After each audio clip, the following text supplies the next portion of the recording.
the Orioles, as good as they've been this year, they have holes. So in your mind, the Baltimore Orioles are successful at the deadline if they do what? It doesn't have to be names, but what do you think the Orioles need to do to put them in the best position to go win the World Series?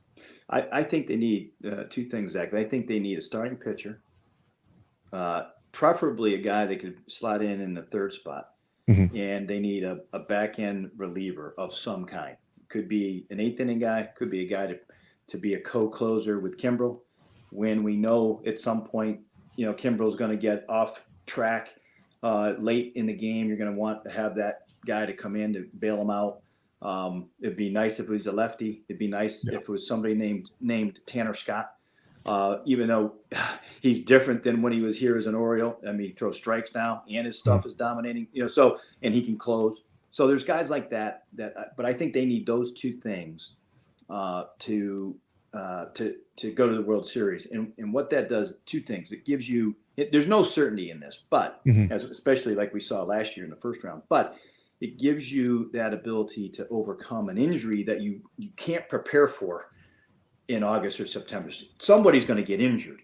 And you used to be able to make trades through waiver claims in August. You can't do that any longer unless he's put on outright waivers. So, that you have to plan for that. And some teams don't do that, or they haven't done that. And that's to me, something that you have to really consider when you're trying to make a deal like this is you better get yourself, an extra piece.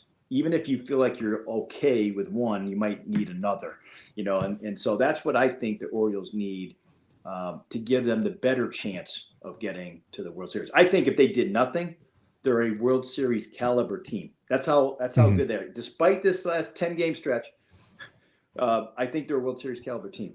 But we've seen some weaknesses during this stretch that I would like to see them fill in with a trade or two. Without a doubt. Yeah, I think everyone still forgets that they are leading the American League East, are a half game back of the top spot in the American League, despite the struggles down the stretch. But every team needs to make adjustments. And Jim, appreciate you. I have a couple more questions, get you out of here. Sure. If you're new to the show, hit that like and subscribe button. We'd appreciate it. Jim, since you brought up third starter, and I think it's not always the sexy acquisition. I mean, hell, last year, the Rangers made some moves. They got the sexy pick or the sexy trade with Max Scherzer, but that's not the guy that actually turned out to be an X factor for their staff. It was Jordan Montgomery. Right. In your mind for 2024 here at the deadline, who do you think out of all those options could be a Jordan Montgomery type of impact for a team chasing a title?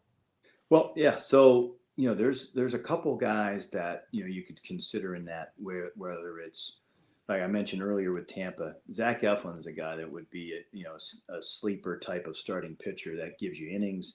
He's not a high strikeout guy, but he's a heavy ground ball guy, and he'd be good in that ballpark with this defense.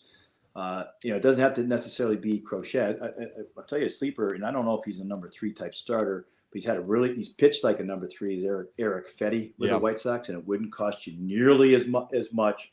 I think that Chris Bassett with the Toronto Blue Jays is a guy that knows how to pitch, still has something left in the tank. You'd have another year that you'd have to deal with control-wise and contractually, but there are nights where he throws 4 or 5 different pitches, all of them for strikes. He adds, he subtracts, and he's kind of an old school guy that can dominate you on any given night. Not as much certainty, but he would give you, an experienced guy there. So I think any of those guys, I've heard, Flaherty's name has been mentioned again, and Flaherty last year and Flaherty this year, they're two different guys. Way different. So, you don't want to get soured by what you saw Flaherty last year because he's pitching but way better. So, he's a guy. It's harder though for Michael Ice to sell it to your fan base. Oh, no doubt about it. We just brought Jack Flaherty back. Like, everybody's going, that was a lead balloon, right? So, I would be cautious that to go down that track, and they're going to be wanting more because he's pitched so well. So I don't buy that Flaherty would be a fit here, and I don't think Mike would trade for him. Yeah, the reason why I brought it up, I've actually done breakdowns so far of Fetty, of Crochet, of Who else did I do on this? We've even gone through You have gone done- through. Yep. But we're doing school. I'm going to do Scooble today just to kind of show people just how really talented he is. Yeah. And I also did Jack Flaherty. And you're right. Yeah. Jack Flaherty, whether it was changing systems with St. Louis, how the organization is trying to get back to that form he was, 4 years prior to that. Right. And then also you're coming to a clubhouse and yeah, from the start, the fans, regardless of how the players felt him, and the fans had a perception that he was a cancer. And I don't think that's fair to him, but that's a perception. And it didn't work out the way that everyone hoped here. So we're not saying Jack's coming back here, anyone. We're giving you options. This is why we have Jim on here, because he can give you the full picture.